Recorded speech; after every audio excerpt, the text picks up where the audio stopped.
ይሄ በሽታ ሀገራችን ገብቶ የፍቺ አቀንቃኞች ተሰብስበዋል እኮ አይደል ፌሚኒስት የሚባሉ ለብቻ አግብተው ሲንግል ማም ሆነዋል ከባል ተለይቶ መኖር እግዚአብሔር ቸርነት ሲሰጥ ብቻ ሳይሆን ሲከለክልም ጭምር ከእግዚአብሔር ጋር ተጋብቶ ማሸነፍ ይቻላል ወገኖቼ አይቻልም ከመንደር ካልወጡ እግዚአብሔር አይገኝም ከዘረኝነት መንደር ከዝሙት መንደር ከምቀኝነት መንደር ከስግብግብነት መንደር ልብ የሆነው የሰው ልብ የክርስቶስ ሞት ያለሰልሰዋል ወዮ እኔ ማን ነኝ እስከዚህ ድረስ እግዚአብሔር ይሞታልኝ ሰው ማለት ተንቀሳቃሽ አፈር ነው ይላል አንድ ፈላስፋ አሁን እንደውም አፈር ሳይሆን አመድ በስቷል ብናኙ የሰው ፊት የሚያጠፋ አሁን የእመቤታችን ስዕል ሙት ያስነሳል ለምጻም ያነጻል በተቀደደ ማግስት ሂዱ እዚህ ቅርብ ደብረ ብርሃን ሳደርሱ ስውሯ ማርያም ስዕሏን ተንተርሼ እጢው ከውስጥ የጠፋ አገሪቱን እዚህ ድረስ ያደረሰች ቤተክርስቲያን እንዲህ ሊዘመትባት አይገባም ነበር ፈተናው በስቷል በየአደባባዩ አሁን አሉ የጌሬራ አረኞች ይሄ በሚዲያ ላይ ትልልቅ ከራስሮ ቁጭ ብሎ ኦርቶዶክስ ነኝ ብሎ ትንታኔ የሚሰጠው ሁሉ በቤተክርስቲያኒቱ መዝገብ ውስጥ አብዛኛው ጊዜ የሌለ ሆኖ ይገኛል ንስሐ አባት የሌለው ደብር የሌለው አጥቢያ የሌለው ግን ተቆርቋሪ እርማት ሰጪ ጸጋችን የተገፈፈው የቱ ጋር ነው የት ጋር ነው የወደቅሽው እቴ የልጅነት ዝማሬሽ የቱ ጋር ነው ተገፎ የጠፋው ከበሮ ይዘሽ ታቦት ስሸኝ የነበርሽው ልብስሽን አውልቀሽ ከርቀት ተመልካሽ ያረጋሽ የቱ ጋር ወድቀሽ ነው በስመ አብ ወወልድ ወመንፈስ ቅዱስ አሐዱ አምላክ አሜን በስመ አብ ወወልድ ወመንፈስ ቅዱስ አሐዱ አምላክ አሜን ሰላም ገብርኤል መልአክ በላይለ ማርያም ዛይረፈ ከመእዜን ወዳተው አኮትሮፈ እግዚአብሔር ሀበኒ ሲሳይ ልቡና መጽሐፈ ወአፉ የሙሴ ለእመኮነ ጸያፈ ጰራቅሊጦስ አሮን ይኩነኒ አፈ ወደ እመቤታችን የመጣውን ቅዱሱን የምስራች ታላቁን ወንጌል የፍጥረት ሁሉ ብስራት የሆነውን ታላቁን የምስራች አምልጬና አስፍቼ ሳይሆን በጎልዳፋ አንደበቴ እንድመሰክር መንፈስ ቅዱስ ለኔ አንደበት ለሁላችንም ደግሞ ሰሚ ጆሮና አስተዋይ ልቦና ይሁን ክቡር መምህራችን መምህር ብርሃነ ሕይወት ዓለሙ የዚህ ታላቅ ደብር የስብከተ ወንጌል ዋና ኃላፊ ክቡራን መምህራን ሊቃውንተ ቤተክርስቲያን ወንድሞች ዲያቆናት በልዩ ልዩ አገልግሎት በዚህ በመቅደሱ የምትገኙ ምእመናን ወምእመናት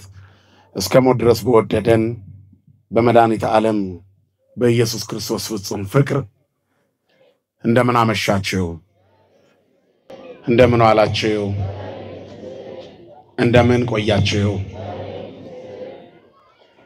ለባህሪው ሽረት ለመንግስቱ መልፈት የሌለበት የዘመን ዘመናት ባለቤት የጨለማችን ብርሃን የሞታችን ትንሣኤና የትንሣኤያችን በኩር ከሞት ወደ ሕይወት ከርኩሰት ወደ ቅድስና ያሸጋገረን የደከመ ጉልበታችንን በፍቅሩ ያደሰልን ዘወትር የሚራራልን አባት ድካማችንን አይቶ የሚረዳ እስራታችንን የሚፈታ ስብራታችንን የሚጠግን ፍቅሩ ከእናት ልጅ በላይ ውድ የሆነ ክርስቶስ ስሙ ለዘላለም የተመሰገነ ይሁን ለዓለም ሕዝብ ሁሉ የተስፋ ምንጭ የድኅነት ማስገኛ የሆነች እግዚአብሔርን የምናይባት የሕይወት መስታወታችን ስለ አምላክ የምንነጋገርባት ቋንቋችን የምህረት እናት ንግሥት የፍጥረት ሁሉ እመቤት ቅድስተ ቅዱሳን ንጽሕተ ንጹሐን ሰዓሊተ ምሕረት አቁራሪተ መዓት እናታችን ድንግል ማርያም ስለ አማላጅነቷ ስለ እናትነቷ ስሟ ለዘላለም የተመሰገነ ይሁን መላእክት ቅዱሳን ጻድቃን ሰማዕታት ሁሉ እንደየክብራቸውና እንደየሞገሳቸው ክብርና ምስጋና ይድረሳቸው እንኳን ለመላኩ ለቅዱስ ገብርኤል በዓል አደረሳችሁ እግዚአብሔርን እልል ብላችሁ አመስግኑት የመጀመሪያው የ2018 ዘመነ ማርቆስ ወራዊ በዓል ዛሬ ነው ለዚህ ደብር የቅዱስ ገብርኤል ማለት ነው እንግዲህ የ2018ን ፋይል መግለጥ ከጀመርን 19ኛው ገጽ ላይ ደርሰናል የህይወታችንን ፋይል የማንነታችን ፋይል የኛ መገለጫ ጥሩ ስንሰራበት የሚመዘገብልን መጥፎ ስንሰራ ደግሞ የሚመዘገብብን ፋይል ተጀምሯል ያምናው ፋይል ተዘግቷል የ2017 የዘመነ ማቴዎስ መንደር እግዚአብሔር ለኛ የሰራው የመኖራችን ዘመን የህይወታችን ሰፈር ተቆልፏል ላይመለስ ሄዷል ብዙ ወንድሞቻችን በዛ ዘመን ሄደዋል አሁን ደግሞ እኛ አለን መሄዳችን ባይቀርም ግን በተራችን እዚህ አለን ስለዚህ እግዚአብሔር ፈቅዶ ለዚህ ቀን አደርሶናል ማን ይመስገን ክብርና ምስጋና ለስሙ ይሁን ደጋግሜ ሰሞኑን ሁሉ የምናገረው ነገር አለ። እግዚአብሔር ቸር ነውና የእግዚአብሔር ቸርነት ሲሰጥ ብቻ ሳይሆን ሲከለክልም ጭምር ነው። እግዚአብሔር ሲሰጠንም ትክክል ነው፣ ሲከለክለንም ትክክል ነው። ሲሰጠን የሚበጀንን ሲከለክለን የማይጠቅመንን ነው። ሰው የሚሞትበትን ቀን ቢያውቅ ኖሮ ደስ ብሎት አይኖርም ነበር። ቅዱሳን ሲበቁ ያውቁታል። በጣም ስለሚቸኩሉ በዚህ ቀን ትሄዳለህ ተብሎ ይነገራቸዋል። ወይንም ቀኑ ሲደርስ ያውቁታል። ደጋግ አባቶች አሁን መሄጃዬ ደርሷል እንግዲህ ጨርሻለሁ ብለው ማስተካከል ያለባቸውን ነገሮች ያስተካክላሉ። እኛ ምን የተስተካከለ ነገር አለ? መስቀልቅል ያለ የተዝረከረከ የህይወት ነገር ውስጥ አይደል ያለ ነው። የትኛውን ከየትኛው እናረጋዋለን? አሁን ተዘጋጂ ብትባይ ምኑን ከምኑ ታያይዣዋለሽ? እንኳን ስጋው ቀርቶ የነፍሱንም እንኳን ለመሰብሰብ እንደነግጣለን። ስለዚህ እግዚአብሔር ይሄን ደበቀብንና ንስሐ እየገባን እየዘመርን ይቅር በለን እያልን እያመሰገንን አዲስ ዓመት ሲመጣ እንኳን አደረሰሽ እንባላለን። ግን እንድንኖር በምድር ላይ ከተፈቀደልን እየቀነስን እኮ ነው። ሰው አንድ ዓመት በጨመረ ቁጥር አንድ ዓመት ይቀንሳል። ህይወት እንደዚህ ነው። ግን እግዚአብሔር ቸር ነው። እግዚአብሔር ምንድነው? ንገሩኝ እስኪ። ቸር ነው። ክብርና ምስጋና ለስሙ ይሁን። አባቶቻችን አምላክ እንደ እግዚአብሔር ፈቃድ የምንማማረው የትምህርት ርዕስ በዝተናል የሚል ነው። እስኪ በሉ ሁላችሁ በዝተናል በሉ። ምን ብለናል? ምን ብለናል? ማን ይመስገን? ክብርና ምስጋና ለአምላካችን ለእግዚአብሔር ይሁን። ሁለተኛ ነገሥት ምዕራፍ 6 ከቁጥር 1 ጀምሮ ያለው ታሪክ ለእስራኤል ለታላቁ ነብይ ለኤልሳ የነቢያት ልጆች ደቂቀ ነቢያት ተሰብስበው መጥተው በዛን ይሉታል። ስለበዛን ጠበበን ቦታ ይላሉ። ኤልዛቤል ነቢያትን ባስገደለችበት ማግስት በርካታ ነቢያት በታረዱበት በዚያ ክፉ ዘመን ውስጥ በዚህ ማግስት በዝተናል ይላል። ጠላት ኃይሉን ሁሉ ሰብስቦ የእስራኤል ነብይ አንድ እንዳይኖር ለማጥፋት በዘመተበት ሰዓት ምድሪቱ በነቢያቶች ደም በሞላችበት ሰዓት እግዚአብሔር የባሰ ነቢያቱን አበዛ። ክብርና ምስጋና ለስሙ ይሁን። ሰው ከእግዚአብሔር ጋር እልህ ተጋብቶ ያሸነፈ የለም በታሪክ ውስጥ። ከእግዚአብሔር ጋር እልህ ተጋብቶ ማሸነፍ ይቻላል ወገኖቼ? አይቻልም። ሊያጠፉን ለሚፈልጉ ሰዎች መልሳችን በዝተናል። እየቀነሱን ለሚመስላቸው ሰዎች መልእክታችን በዝተናል። በፊታችን የምንቆምበት ቦታ ጠቦናል። ተሳልመን እንኳን መቅደሱን ለመውጣት የመኪና ማቆሚያ ቀርቶ የእግራችን መቆሚያ ቦታ አጥተናል። ምክንያቱም እግዚአብሔር ሕዝቡን አብዝቷል። ክብርና ምስጋና ለስሙ ይሁን። የቃል ነቢያትና የጽሑፍ ነቢያት ተብሎ በብሉይ ኪዳን ነቢያት በሁለት ይከፈላሉ። ከቃል ነቢያት ከታላላቆቹ መካከል አንዱ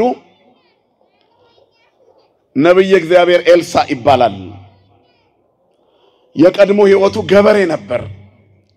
12 ጥማድ በሬ ይዞ ያረሰ ያለ ኤልያስ ለእግዚአብሔር ምን አለ?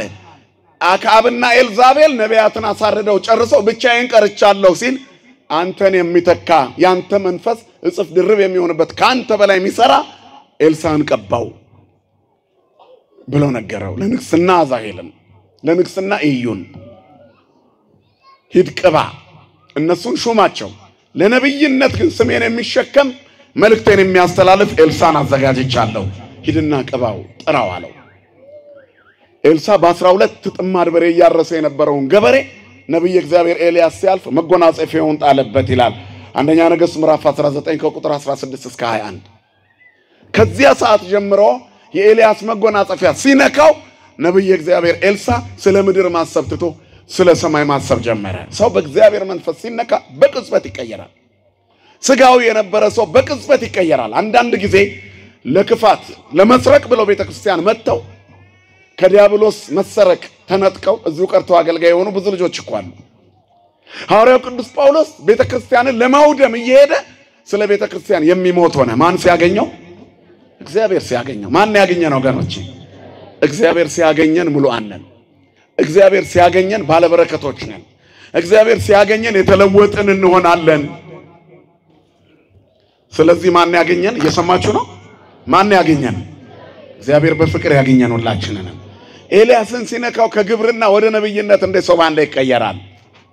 መሬት ሲቆፍር የነበረ ሰው የሰማይ መልእክት የሚያስተላልፍ ሊሆን ተመረጠ። እግዚአብሔር ሲመርጥ እንደዚህ ነው። ከዚያ በኋላ ተከተለው ይላል። በኤልሳ ጊዜ ነቢያት በዙ፣ ቦታም ጠበባቸው። እነሆ በፊት የምናድርበት ቤት ጠቦናል አሉ።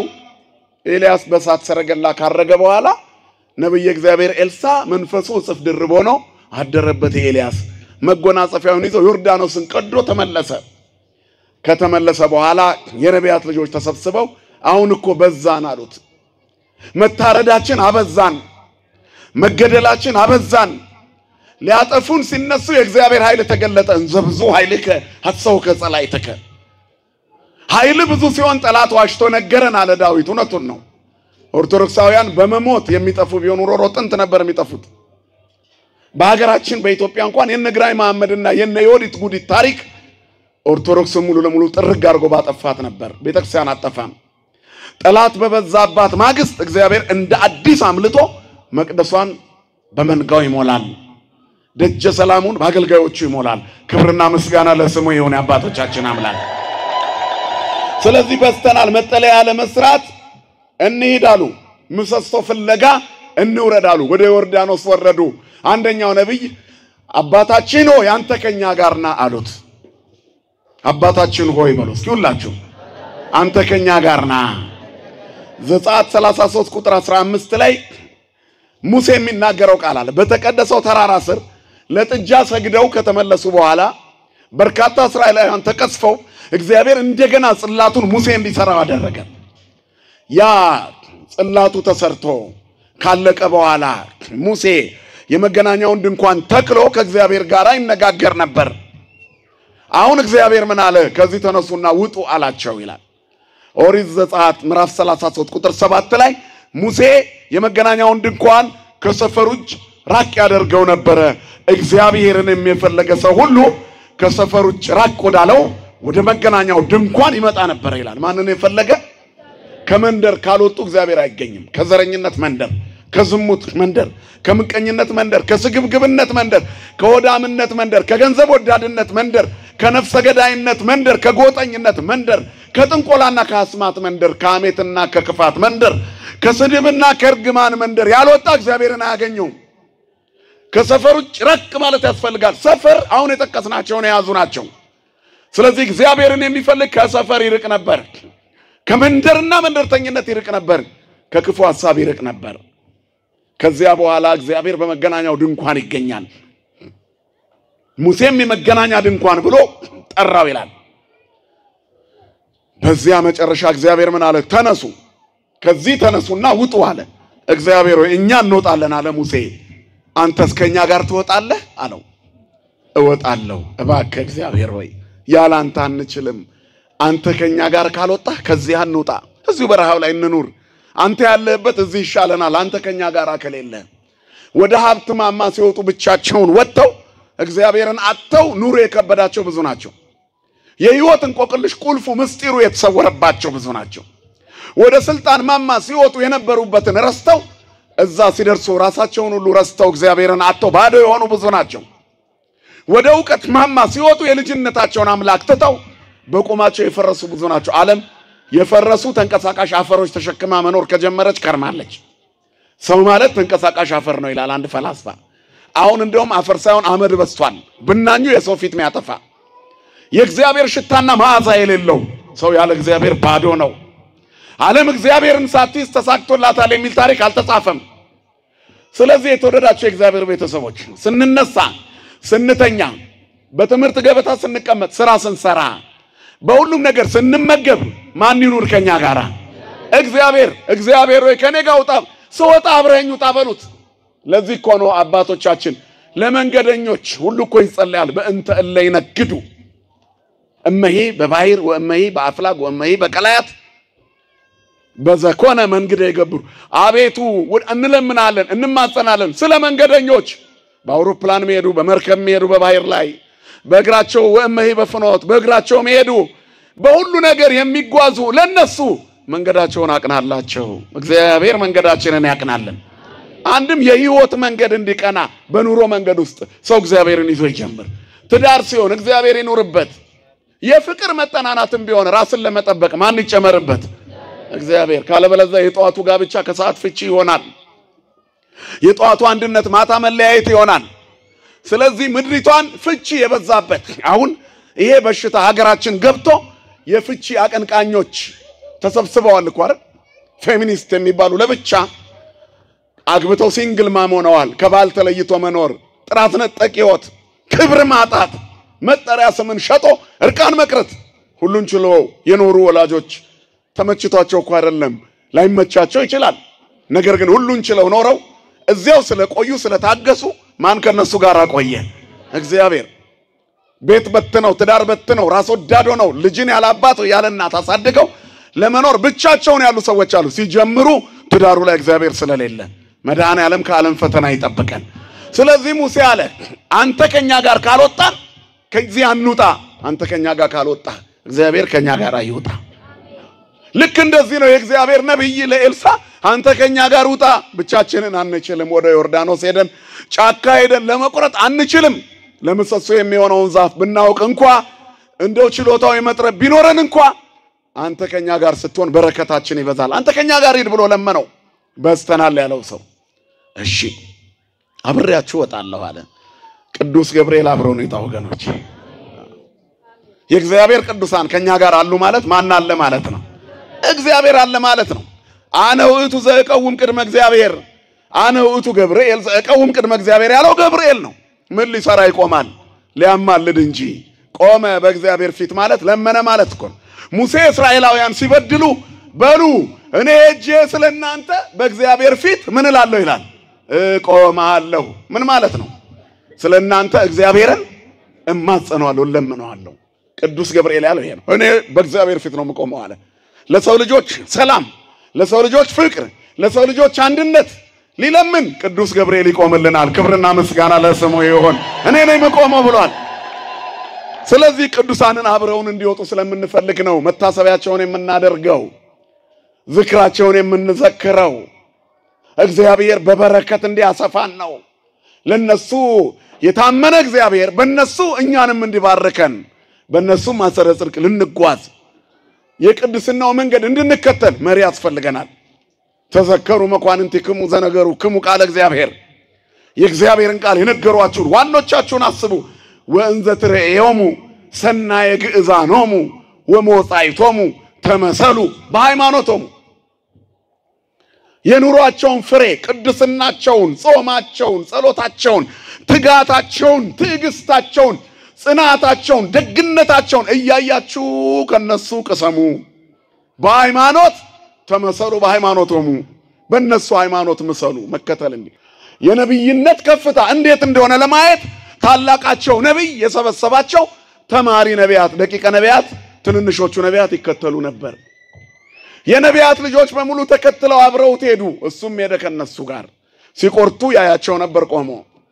አንደኛው በምሰሶ በዛቢያ እንጨቱን ሲጠርበው ዛቢያው ተነቅሎ ብረቱ ሰመጠበት ዮርዳኖስ ውሃ ውስጥ፣ የመጥረቢያው ብረት። ከዚያ ጮኸ ይላል፣ ወየው ወየው ጌታዬ ሆይ የተዋስኩት እኮ ነበር ብሎ ጮኸ። የወደቀው ኤልሳ ወዲያው ምን አለ? ወዴት ነው የወደቀው? የት ጋር ነው የወደቀው አለው። የወደቀበትን ቦታ እዚህ ጋር ነው አለው። ዮርዳኖስ ጥልቅ ነው፣ ወደ ውስጥ ሰጥሟል። እንጨት ቆረጠና ኤልሳ ስመ እግዚአብሔር ጠርቶ ስስ የሆነ እንጨት እዚያ ቢወረውር እንጨቱ ወደ ውስጥ ስጥም አለና ብረቱ እንደ እንጨት ተንሳፎ ወጣ። ክብርና ምስጋና ለአምላካችን ለእግዚአብሔር ይሁን። ለሰው የማይቻል ለማን ይቻላል? እግዚአብሔር በረከትን ያበዛል። በስተናል፣ በረከት በስቶልናል። በቤታችን እንደዚህ እንደ ብረት የሚንሳፈፍ ተአምር ተደርጓል። ትሞቻለሽ የተባለች ነፍስ ድናለች። ኩላሊቱ ፌል ያደረገ ሰው በጸበል አንሰራርቶ ተነስቷል። ማን ስላለ ከሱ ጋራ? እግዚአብሔር ታሪክ ይቀይራል።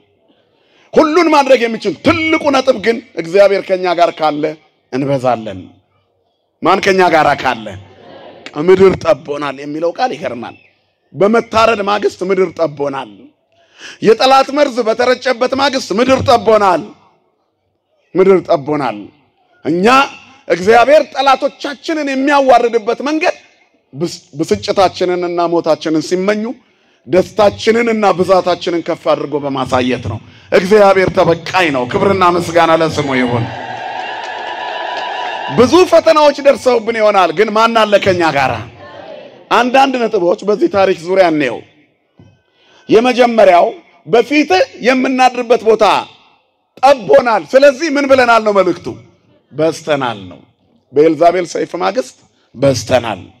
ኤልያስ ብቻዬን ቀርቻለሁ ባለበት ማግስት ነብይ እግዚአብሔር ኤልሳ በስተናል የሚሉ ነቢያት በፊቱ መጡ። ከምድሪቱ የእግዚአብሔር ሰው እንዲጠፋ በተዘመተበት ማግስት በስተናል። እቺን ያዙ። እግዚአብሔር ሕዝቡን ያበዛል። የድህነትን ወሰን ያሰፋል። እግዚአብሔር የበረከትን ወሰን ያሰፋል። የጉብኝትን ወሰን ያሰፋል። እግዚአብሔር የጸበሉን ኃይል ያሰፋል። አሁን የእመቤታችን ስዕል ሙት ያስነሳል፣ ለምጻም ያነጻል። በተቀደደ ማግስት ሂዱ እዚህ ቅርብ ደብረ ብርሃን ሳትደርሱ ስውሯ ማርያም ስዕሏን ተንተርሼ እጢው ከውስጥ የጠፋ የሞት ደብዳቤ ይዘው የህይወት ደብዳቤ በዚያች ትንሽ ስዕል ምራቅ በተተፋባት ትንሽ ስዕል ተቀየረ ሲባል እንሰማለን። ማን ይመስገን? በስተናል። በረከቱ በስቶልናል። ዲያብሎስ ክፉ ነገር ሲያደርግ አትበሳጩ። የእግዚአብሔር ጉብኝት በማግስቱ ይቀጥላል። በፊታችን ጠቦናል። ማን ስላለ ከኛ ጋር? እግዚአብሔር ስላለ ከኛ ጋር። ስለዚህ ምድር ጠበባቸው ይላል። ወቦአ እስራኤል ብሔረ ግብጽ ወያዕቆብኒ ሀደረ ምድረካም ይልና ወአብዝሆሙ ለሕዝቡ ፈድፋደ ወአንጽሆሙ እምጸሮሙ። መዝሙረ ዳዊት መዝሙር 104 ቁጥር 23 እስራኤል ወደ ግብጽ ገባ ይላል። ያዕቆብም በካን ምድር ተቀመጠ በምድረካም። ሕዝቡንም እጅግ አበዛቸው፣ ከጠላቶቻቸው ይልቅ ምን አደረጋቸው? አበረታቸው። በስደታቸው ዘመን አበዛ፣ በመከራችን ዘመን እንበዛለን። መስቀሉ በተገፋበት ዘመን የበለጠ ያበራል። ስዕለ ማርያም በተተፋበት ዘመን የበለጠ ተአምር ይሰራል። ማን ይመስገን? ክብርና ምስጋና ለአምላካችን ለእግዚአብሔር ይሁን። ኦሪት ዘፍጥረት ምዕራፍ 26 ቁጥር 22 እግዚአብሔር ተበቃይ ነው። ያዕቆብ አባቱ ይስሐቅ ያስቆፈራቸው ጉድጓዶች የጌሬራ ሰዎች ደፍነውት ነበር። የመጀመሪያውን አስቆፈረ ይላል። የጌሬራ እረኞች መጥተው የኛ ነው ብለው ወሰዱ። አባቱ ያስቆፈረውን ጉድጓድ እነሱ ደፍነውት እሱ አውጥቶ ውሃ ማውጣት ሲጀምር ፍልስጤማውያን የደፈኑትን የኛ ነው ብለው ቀሙ። የጌሬራ ሰዎች አይሰሩም፣ የተሰራ ይነጥቃሉ። ነጥቀውም በደንብ አይዙትም፣ ያደፈርሱታል፣ ያቆሽሹታል። ትልቁ ችግር ይሄ እኮ ነው። በከለላና በጥበቃ አጠገባችን ሚሌኒየም አዳራሽ የተዛነፈ ምስባክ ፌዝ የበዛበት ልብሰ ተክህኖ በአይናችን አይተናል። ይሄ ሁሉ ለምን የተሰራ ይመስላችኋል? የጌሬራ እረኞች ምድሪቷ ላይ ስለበዙ ነው። የራሳቸው የላቸውም፣ የሰው ይነጥቃሉ፣ ሰርቶ የሚያመጣውንም ይጠላሉ። ሀገሪቱን እዚህ ድረስ ያደረሰች ቤተክርስቲያን እንዲህ ሊዘመትባት አይገባም ነበር። ፈተናው በዝቷል። በየአደባባዩ አሁን አሉ የጌሬራ እረኞች። የቤተክርስቲያኒቱን ድምጽ ለመንጠቅ ምንም ያልቀራቸው፣ ታቦት ማስገባት ብቻ የቀራቸው፣ ቆብና ቀሚስ ያጠለቁ የራሳቸው ያልሆነ ግን የኛ ነው የሚሉ የጌሬራ እረኞች በስተዋል። በጣም አዘነ ኤሴቅ አሏት ይላል። ተጣልተውበታልና እነ ያዕቆብ ኤሴቅ አሏት። ከዚያ ሄዱ እንደገና ተነስተው ሌላ ቦታ ሄዶ እንደገና አስቆፈረ ይላል። ከዚያ በኋላ እንደገና ሲቆፍሩ የአባቱን ውሃ ድጋሚ አገኘ። የጌሬራ እረኞች መጥተው አሁንም ቀሙ። ሳይሰሩ መንጠቅ የዓለም ሥራ ነው። እግዚአብሔር ግን የላበን ይከፍላል። ስሙ የተመሰገነ ይሁን። ከዚያ ስጥና አሏት። አሁንም ተጣልተዋል። ሶስተኛውን ሲቆፍሩ እረኞች አልመጡባቸውም። ከዚያ ምን አሉ? ርሆቦት አሉ። እግዚአብሔር በምድር ላይ አሰፋን፣ ገና እንበዛለን ይላል። ክብርና ምስጋና ለአምላካችን ለእግዚአብሔር ይሁን። ያልሰሩትን የሚቀሙና የሚነጥቁ ሰዎች ታሪካችንን በመጥፎ ትርክት ሊያበላሹ ቢሞክሩ እንኳን ማን አለ ከኛ ጋር? ክብርና ምስጋና ለስሙ ይሁን አባቶቻችን አምላክ። ስለዚህ በስተናል የሚለው ቃል ትልቅ መልእክት ነው። ተገፍተናል፣ መከራ እየደረሰብን ነው፣ ግን በስተናል። ማን ስላለ ከኛ ጋር? እግዚአብሔር። ስለዚህ ክፉ ነገር ከኛ አይመለስም፣ እግዚአብሔር ይበቀላል። መልሱ የማን ነው? የእግዚአብሔር። ሁለተኛው ጌታዬ ሆይ ወየው ብሎ የጮኸው የሰውየው ቃል ነው። የተዋስኩት ነበረ። ወየው የሚለው ቃል ንስሐ ነው። የሰው ልጆች ታሪካቸው ቁርጥ ብሎ እንዳይቀር ሲያጠፉ የሚጸጸቱ መሆን አለባቸው። ክርስቲያን የሚጸጸት አይምሮ ባለቤት ነው። የሚሰማን አምላክ ይቅር ባይ ነው። ክርስቲያን ማለት የማያጠፋ አይደለም። የሚጸጸት ነው። እንደማንኛውም ሰው ያጠፋል ይሳሳታል ነገር ግን ንስሐ ይገባል ወየው ይላል ወየው ብሎ ጩኸት አበስኩ ገበርኩ በደልኩ ማለት ነው። ነብይ ንጉሥ ዖዝያን በሞተበት ዓመት እግዚአብሔርን በከፍታ አየሁት ይላል ኢሳይያስ። የልብሱም ዘርፍ መቅደሱን ሞልቶት ነበር። ሱራፊም በዚያ ቆመው ነበር። ለእያንዳንዱም ሱራፊ 6 ክንፍ ነበረው። እናም ሱራፌል በጋራ ቅዱስ ቅዱስ እያሉ ያመሰግኑታል። ወየው ብዬ ጮኩ። ለምጽ መጥቶት ነበር። ንጉሡ ፍርድ ሲያጓድል ድሃ ሲበድል ዝም ስላሉ በለምጽ ተመተው ነበር። ስለዚህ ምን ሆኑ? አለቀሱ። አለቀሰ እንባውን አውጥቶ መሞቴ ነው አለ። የእግዚአብሔር መልአክ መጥቶ በጉጠት አፉን እንዳሰሰለትና ከለምጹ ፈወሰው። ከዚያ ምን አለ? ኃጢአትህ ተሰረየችልህ። ቸር ያሰማን መድኃኔዓለም። ክርስትና የንስሐ ሕይወት ነው ወገኖች። የተለወጠ ማንነት ያስፈልጋል። ቅድም ተናግሬያለሁ። ዓመቱን ጀምረን 19ኛ ገጽ ላይ ደርሰናል እና ይቀጥላል ገና። ስለዚህ እስከ ዛሬ በዚህ ዓመት እንኳን እስከ ዛሬ ስንት አጥፍተናል። ስለዚህ ስርዝ ድልዙን እያስተካከልን ንጹሃን እየሆንን መቀጠል አለብን። ይቅር ሲል የሚረሳ አምላክ ነው ያለን። መዘንጋት ባህሪው ሆኖ አይደለም ይተውልናል ማለት ነው። ክብርና ምስጋና ለስሙ ይሁን። ከዚያ የተናገረው ቃል አለ። የተዋስኩት ነበረ። የተዋስኩት ምንድነው ያለው? ነበረ። የተዋስኩት ነው አላለም። ገብቷል አልቆለታል። ወይኔ የኔ ጉዳይ እንዲህ ነበር ብለሽ ታውቂያለሽ። እግዚአብሔር ነበረን ወደ አለ መልሶ በምድር በረከት የሚያትረፈርፍ ነው። ክብርና ምስጋና ለስሙ ይሁን። ስለዚህ የተዋስኩት ነበረ አለ። አያችሁ እግዚአብሔር ግን ነበረን አለ ማድረግ ይችላል። ቢዘገይም የሚቀድመው የለም። የመጨረሻው ለቅሶ ደራሽ እንኳን ቢሆን ከሁሉ የቀደመ እንባን አባሽ ነው።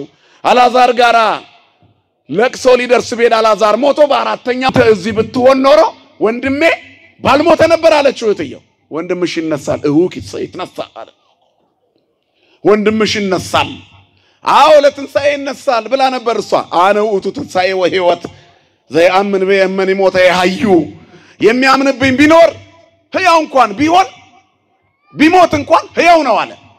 ወኩሉ ዘሕያው ወየአምን በየ ይመውት ለዓለመ ተአምኒኑ ዘንተ የናታምኝ ማለት ወግዞ አምናለሁ አንተ የእግዚአብሔር ልጅ ክርስቶስ እንደሆንክ አምናለሁ አለች። ክብርና ምስጋና ለስሙ ይሁን። የአባቶቻችን አምላክ እግዚአብሔር በመከራ ውስጥ ያለች ሴት በፈተና ውስጥ ያለች ሴት የእግዚአብሔርን ታላቅነት ስታውጅ ሐዘኑ ከላይዋ ላይ እንደ ቅርፊት ተፍቆ ይወድቃል። ክርስቲያን በመከራ ውስጥ የሆኑ ሲያመሰግኑት እግዚአብሔር ደስ ይለዋል። 3 ደቂቅ የታሰሩበት ሰንሰለት የተጣሉበት እሳት ውሃ ሆኖ የቀዘቀዘው እግረ ሙቃቸው የተበጣጠሰው ስላመሰገኑ ነው። ወደ እሳት እየተወረወሩ ምን አለ እግዚአብሔር ከዚህ ቢያድነን አላሉም። ተመስገን እያሉ ገቡ። ንሴቦ እያሉ ወጡ። ማን ስላለ ከነሱ ጋራ? እግዚአብሔር ስላለ ቅዱስ ገብርኤል ልኮ እግዚአብሔር አዳናቸው። ክብርና ምስጋና ለስሙ ይሁን። ስለዚህ እግዚአብሔር ታሪክ ይቀይራል አይቀይርም? ይቀይራል። እና የሚቀየር ታሪክ ነው ያለሽ። ያከተመ ስሜት ውስጥ ሆነሽ ሊሆን ይችላል እዚህ የተቀመጥሽው። በቃ ውስጥ ቁዝም ብለ ይሆናል የተቀመጥከው። የጨፈገገ ፊት የሚያፈካ እግዚአብሔር በፊትህ ነው። ነበረን አለ ማድረግ ይችላል። የተዋስኩት ነበረ አለ። ስለዚህ አይዞ ይወጣልሃል። በዛው የቀረ መስሎ ነው ስለሰጠነ ይወጣል። እግዚአብሔር አዲስ ነገር ያደርጋል። ማለዳ ማለዳ አዲስ ነው። ታማኝነቱ ብዙ ነው ይላል መጽሐፍ። እግዚአብሔር ማለዳ ማለዳ አዲስ ነው። ድንቅ ነገርን በየቀኑ ያደርጋል። ባዶውን ይሞላል። የተቆረጠውን ነገር ይቀጥላል። ኢሳይያስ 10:23 የሰራዊት ጌታ እግዚአብሔር በምድር ሁሉ መካከል ያለቀ የተቆረጠ ነገር ይቀጥላል ይላል። ከዚህ ቀጥሎ ሰውየው ላይ ምን ሰማው ድጋሚ ደግሞ የተዋስኩት ነበር የሚለው ነው። ነበር ከሚለው ጋር የተዋስኩት ምን ያደረኩት የራሱ አይደለም። አያችሁ ነፍስም ሁሉ ወደ ሰጠው ወደ እግዚአብሔር ይመለሳል ይላል መክብብ 12:7። ስለዚህ የተዋስኩት ነበረ የሚለው ጩኸቱን ንስሐ ነው። ተዋስኩ የሚለው ነፍሱን ነው። የሥጋው ጩኸት የነፍሱን ጥፋት በዚያ ውድመት እንዳይቀጥል በሥጋው ኃጢአት ምክንያት ወደ እግዚአብሔር መጮህ ነው። ወደ ንስሐ አባቱ ሄዶ ወየው መጥፋቴ ነው ኃጢአት ሰርቻለሁ አባቴ ቀኖና ስጡኝ ማለት ነው ምስጢሩ። ምክንያቱም ነፍሳችን የራሳችን አይደለችም። የማን ናት? የእግዚአብሔር የተዋስናት ናት። አታጎሳቁሏት ነፍሳችሁን በዝሙት በተንኮል በዘረኝነት በክፋት አታጎሳቁሏት ሲል ነው። የተዋሳችሁት ነው። የተዋሳችሁትን ጠብቁ። ስጋችሁ ከእግዚአብሔር የተቀበላችሁት በእናንተ የሚኖረው የመንፈስ ቅዱስ ቤተ መቅደስ እንደሆነ አታውቁምን? የነፍሳችን መቅደስ ነው ስጋችን።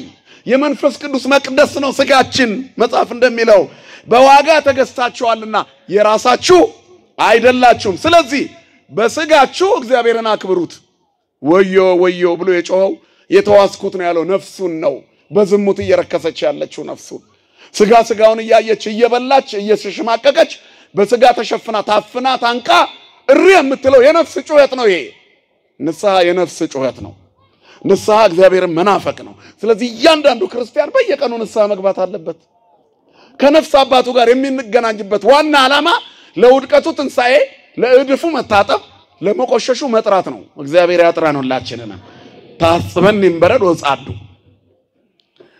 እጠበኝ ከበረዶ ይልቅ ነጭ እሆናለሁ እግዚአብሔር ካነጻን እንጠራለን ጌታ ሆይ እጄንን እግሬን አንተ ታጥበኝ ዘንድ አይገባም አለ ጴጥሮስ የትህትና አባት ክርስቶስ ዝቅ ብሎ የደቀ መዛሙርቱን እግር አጠበ ዮሐንስ 13 እኔ ካላጠብኩ እድል ፈንታ አይልም አጠራም አለው ማን ሲያጥበን እንጠራለን ስለዚህ ንስሐ ያስፈልጋል የተዋስኩት ነው ይሄ ነፍስ በእግዚአብሔር ፊት ዋለ ነፍሴ ምን ይዤ ነው የሚባለው ለዚህ ነው የነፍሳችን ትልቁ ምግቧ ናፍቆቷ ምስጋና ነው ናፍቆቷ እግዚአብሔር ነው ማዕዜ በጸማት ነፍሴ አበ እግዚአብሔር ነፍሴ ወደ ሕያው አምላክ ወደ እግዚአብሔር ተጠማች መዝሙር 41 ጸማት ነፍሴ አበ እግዚአብሔር ሕያው ይላል ማዕዜ በጽ ወሬኢ ገጾ ለአምላኬ መቼ ተነስቼ አምላኬን ፊት ያለው ነፍሴ ወደ እግዚአብሔር ተጠማች ወደ ዋና ወደ ሰሪዋ የእግዚአብሔር እስትንፋስ ነው በውስጣችን ያለው ስለዚህ አደራ ተቀባዮች ነን ከማባከን መድኃኔዓለም ሁላችንን የሚጠብቀን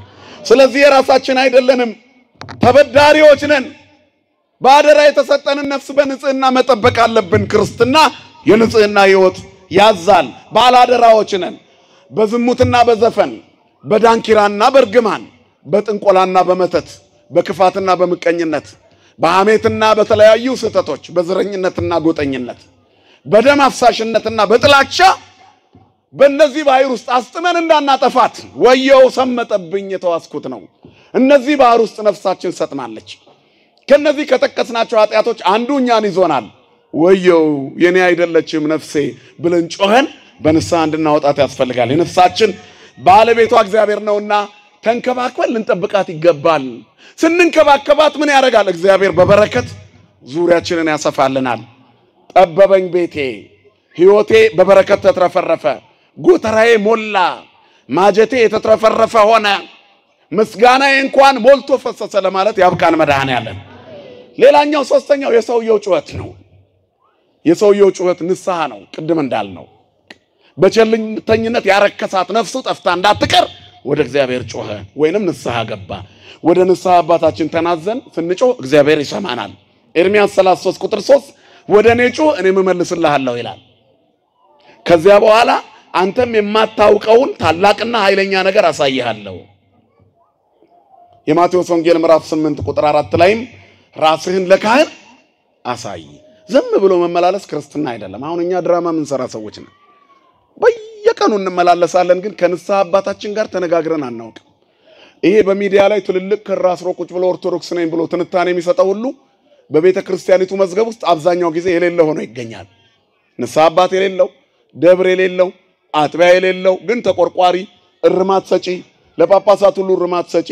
ለሃይማኖት መሪዎች እርማት ሰጪ ለመምህራን ተቺ የፈለገውን ተናጋሪ ግን አንገቱ ላይ ነው ክሩ ያለው ቤተ ክርስቲያንን አያቃትም የሴትና የወንድ በር ላይ ለይ ይችላል ተሰሚ ለመሆን እንደ ልብ መሆን ይቻል ይሆናል ጻድቅ ለመሆን ግን ጥግ ያስፈልጋል እየሰማችሁ ነው አይደል ስለዚህ ቦታ ያስፈልገናል ጥጋችን ደግሞ እግዚአብሔር ነው እሱን የምናገኘው በንስሐ አባታችን በኩል ንስሐ ገብተን ነው ስለዚህ ንስሐ አባት የሌለው በአንዲት ቤተክርስቲያን አጥቢያ ያልተመዘገበ ክርስቲያን ዝም ብሎ ቢጮህ ጩኸቱ ስጋዊ ነው ከጣራ በላይ ጮኸን የስጋ ብቻ እንዳይሆንብን እግዚአብሔር ይጠብቀን ስለዚህ ንስሐ የተዘጋጀ ወድቀን እንድንነሳ ታመን እንድንፈወስ ቆሽሸን የነበርነው እንድንጠራ ነው ጻድቅ 7 ጊዜ ይወድቃልና ይላል ምሳሌ 24:16 ክርስቲያንን እኮ ነው ጻድቅ 7 ጊዜ ይወድቃልና ይነሳማል ኃጥእ ግን አንዴ ይወድቃል አይነሳም ምክንያቱም አምላክ የለው መሪ የለው ንስሐ አባት የለው ይወድቃል አይነሳም ጻድቅስ 7 ቢወድቅ እንኳን አበስኩ ገበርኩ ያለ ቀኖና እየተቀበለ ምን ይሆናል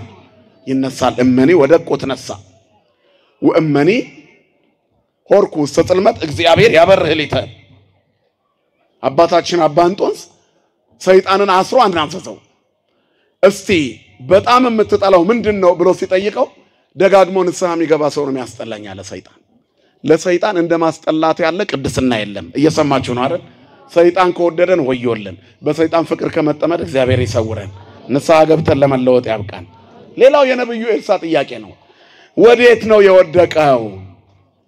ራእይ 2:5 ላይ እንግዲህ ከወዴት እንደወደቀ አስብና ንስሐ ግባ።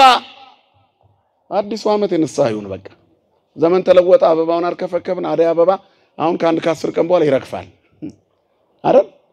ከዛ ጥቅምት ላይ ምን መሆን ይጀምራል? አንዶም ትንሽ ከፍ ይላል መሰለኝ። ከዛ ከተወሰነ ጥቅምት እየተጋመሰ ሲሄድ ምን ይሆናል? አበባው እየረገፈ የዳር ንፋስ ጥርግ አድርጎ ይወስደዋል። የኛስ ክርስትና ንፋስ የሚወስደው ነው መንፈሳዊነታችን፣ ዝማሬያችን ማንም የሚወስደን። አንዳንዴ እኮ ልንሳለም መተን ቤተክርስቲያን አካባቢ ልክ ስንደርስ ቆንጆ ቄጠማ ወይንም የጥበብ ልብስ ካገኘን እሱን ገዝተን ሳንሳለም ተመልሰን ተጨናንቋል ባክሽ ማታ እንሳለማለን ብለው የሚመለሱ ሰዎች አሉ።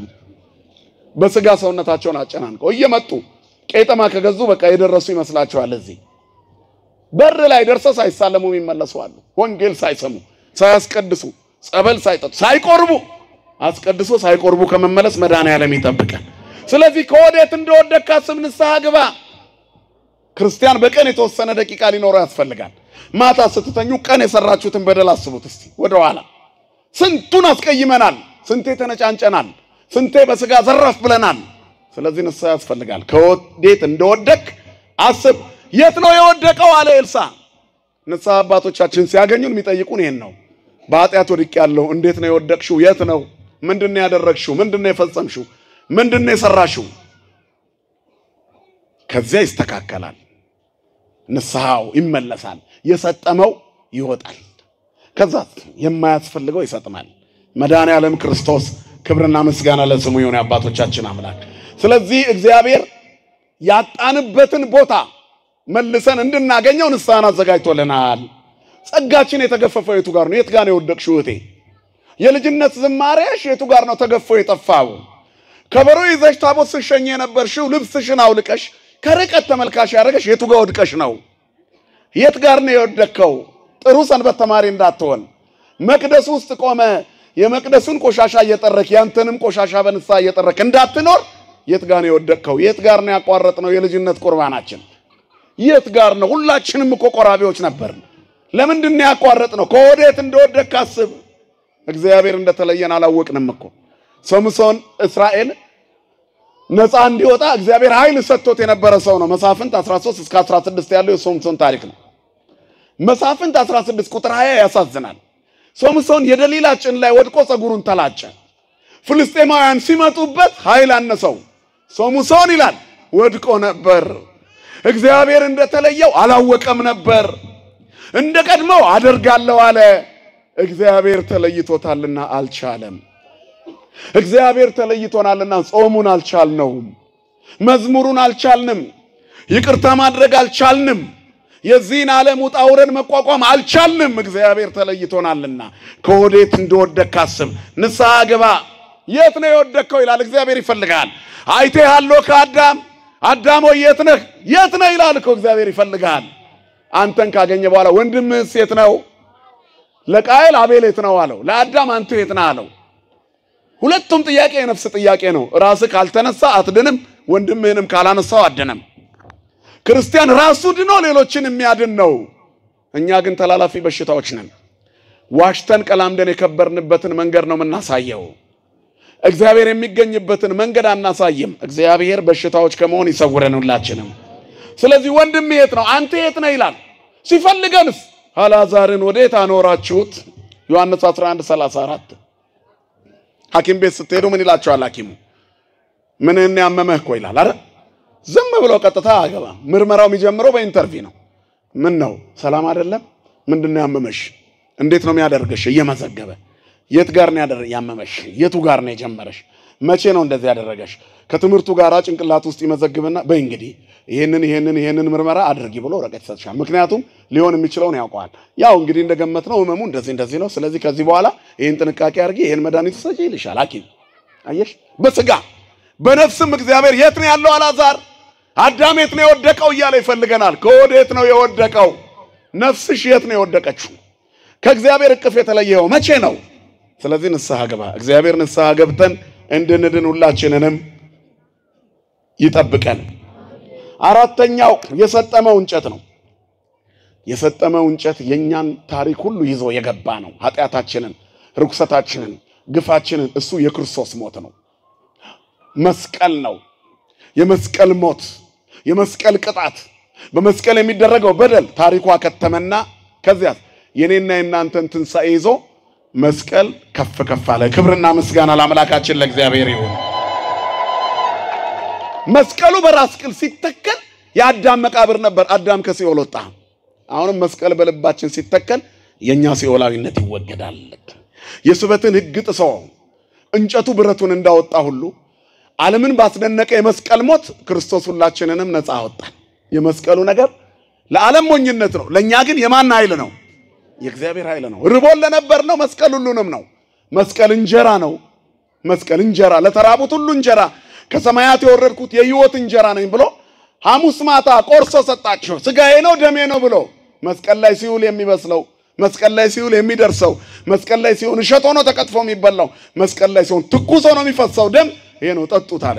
የዛሬ 2000 ዓመት ቀራንዮ ላይ የዋለው ደም ዛሬም በቤተ መቅደሱ ሲቀደስ ትኩስ ሆኖ ይቀዳል። መድኃኒትነቱ ኤክስፓየር ዴት የለውም። የእግዚአብሔር ታምር አይቋረጥም። የመስቀልም ኃይል እስከ ዓለም ፍጻሜ ድረስ ለዘላለም ሲደነቅ ይኖራል። ክብርና ምስጋና ለአምላካችን ለእግዚአብሔር ይሁን። መስቀል ዓለምን ያስደነቀ የእግዚአብሔር ፍቅር የተገለጠበት ነው። የነፍሳችንን ቆሻሻ ለማራገፍ እግዚአብሔር በመስቀል በኩል ወደ ሲኦል ገብቶ ሁሉን ነገር ባዶ አደረገ። ብረቱ ወጣ፣ እንጨቱ ሰጠመ። የማይሞተው ሞቶ ሞት የሚገባው ትውልድ ወደ ላይ ከፍ ከፍ አለ። የኃጢአት ታሪካችንን ጥሎ እሱ በትንሣኤው ተስፋ ትንሣኤ ሊሰጠን ወደ ሲኦል በአካለ ነፍስ ወርዶ ሰላም ለእናንተ ይሁን ብሎ ሰበከልን። ክብርና ምስጋና ለስሙ ይሁን። ኃይላችን ነው።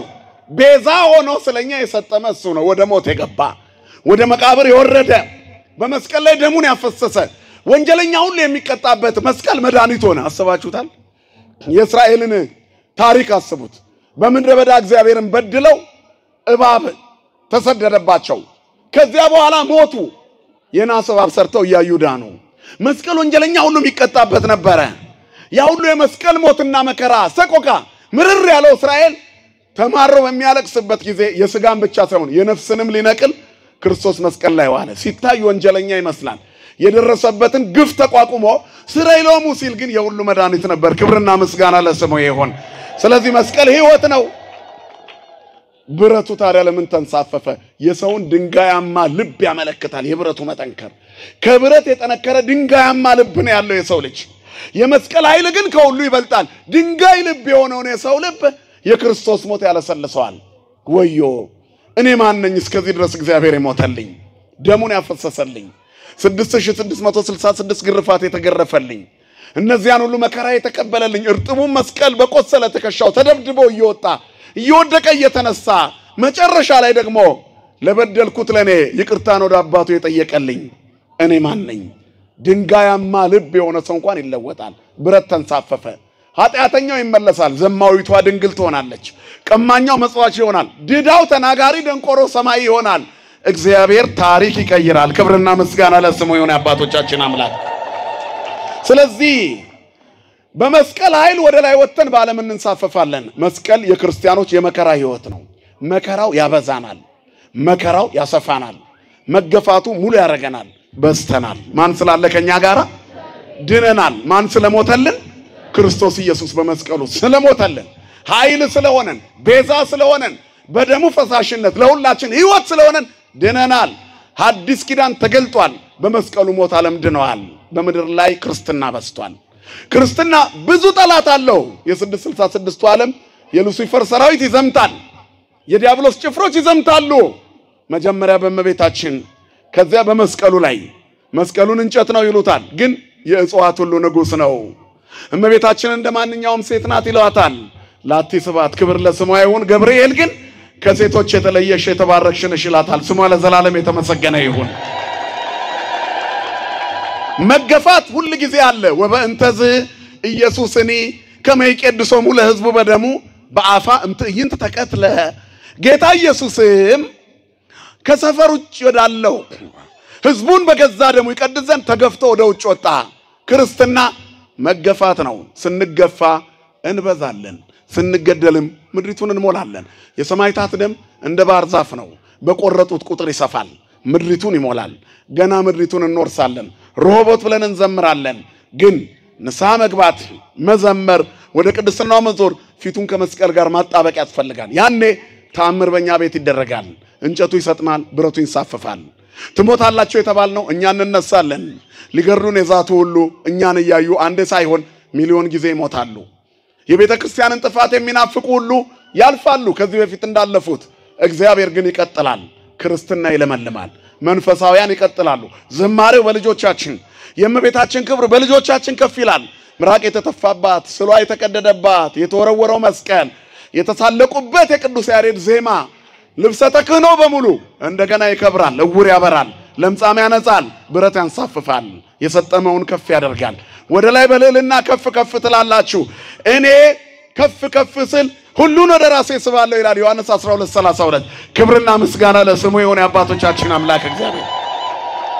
እኔ የዓለም ስላልወለ ሶበሰም ዓለም አንትሙ አፍቀረክሙ ዓለም፣ ከዓለም ብትሆኑ ኖሮ ዓለም ባፈቀራችሁ ነበር። እስመ ዓለም ያፈቅር እሊአሁ ወባቱ እስመ ይኮንክሙ ዓለም አላ አነ ሐረይኩክሙ እሙስተ ዓለም ወበእንተ ዝንቱ ይጸልአክሙ ዓለም። ስለዚህ ነገር ዓለም ይጠላችኋል። እኔ ከዓለም መርጫችኋለሁና ከዓለም ውስጥ ስለጠራችሁ ዓለም ይጠላችኋል። እናንተ ግን ዓለም በጠላችሁ ቁጥር ምድርን ትሞላላችሁ። እኔ ከፍ ባልኩ ቁጥር እሰባችኋለሁ አለ። ስለዚህ ነገር ዓለም ይጠላችኋል። ወበእንተ ዝንቱ ይጸልአክሙ ዓለም። ስለዚህ ነገር ዓለም ይጠላችኋል። ወበእንተ ዝንቱ ይጸልአክሙ ዓለም። ስለምን ይጠላችኋል? የክርስቶስ ስለሆናችሁ፣ የድንግል ማርያም ልጆች ስለሆናችሁ፣ የመስቀሉ ግርጌ ያደራ ስጦታችሁ ስለሆናችሁ ዓለም ይጠላችኋል። ምራቁን ይተፋል። ምራቅ መጥፋት የጀመረው ዲያብሎስ እኮ ነው። ባህርም ያህል ምራቅ ተፋ ይላል ራዕየ ዮሐንስ ምዕራፍ 12 ላይ። ዘንዶው ሴቲቱን እመቤታችንን አሳደዳት። ሊደርስባት እንዳልቻለ ሲያስብ በውሃ እንድትወሰድ ምራቅ ተፋባት። ምድር ረዳቻት። ከዚያ ተከፈተና ዘንዶ የተፋውን ዋጠው። ከዚያ ተአምር ተጀመረ። ዘንዶ እንዳልደረሰባት ሲያውቅ፣ ንጽሐ ሥጋና ንጽሐ ነፍስ ያላት በቅድስና የከበረች እንደሆነች ሲያውቅ ተቆጣ። እሷን የሚከተሉትን ሊያበሳጭ ተመለሰ። ወተማ ውእቱ አርዌ ይላል ለይእቲ ብእሲት ወሆረ ይጽብኦሙ ለእለ ተረፉ ውሉደ ለእለ ያዕቅቡ ትእዛዘ እግዚአብሔር ወይሄሉ በጽድቁ ለኢየሱስ ክርስቶስ። ዘንዶ ተቆጥቶ በክርስቶስ ያመኑትን መስቀሉን ያነገቱትን የእመቤታችንን ስዕል ይዞ ሳሊ ለነ ቅድስት የሚሉትን ያባረራቸው ዘንድ ከዘሯ የቀሩትን ሊዋጋ መጣ። ውጊያውኛ ላይ ነው፣ እናሸንፋለን። ወቆመ ላይ ለሆጻ ባሕር፣ ሆጻ ባሕር ላይ ይቆማል። ሆጻ ባሕር የመናፍቃን ክፉ ስድባቸው፣ ትችታቸው፣ ሞራል የሚነኩ ንግግሮቻቸው ናቸው። እነዚህ ሁሉ ያልፋሉ። እናንተ ግን ትቀጥላላችሁ፣ ትበዛላችሁ። እማንቱሰ ይታጎላ ወአንተሰ ትሄሉ። እነሱ ያልፋሉ፣ አንተ ግን ትቀጥላለህ። ቤተክርስቲያን ትቀጥላለች። በስተናል፣ ገና እንበዛለን። ሞልተናል፣ ገና እንሞላለን። ምድር ጠቦናል፣ ገና ይጠበናል። ለምን? ብረቱን አንሳፎ እንጨቱን የሚያሰጥም፣ ሞትን አስወግዶ ሕይወትን የሚሰጥ፣ የካንሰርና የጉበት የኩላሊት ታሪክ ተቀይሮ ትሞታላችሁ የተባልነው በጸበል እየተፈወስን የምንቆምበት ያ በረከት አሁንም ይቀጥላል። እግዚአብሔር ስራውን አያቋርጥም። እኛ ግን በሃይማኖት እንጽና። መድኃኔዓለም ይጠብቀን፣ በሰማነው ቃል ይባርከን። 30 60 100 ያማረ ፍሬ ለማፍራት ያብቃን። ይቆየን። ስብሐት ለእግዚአብሔር።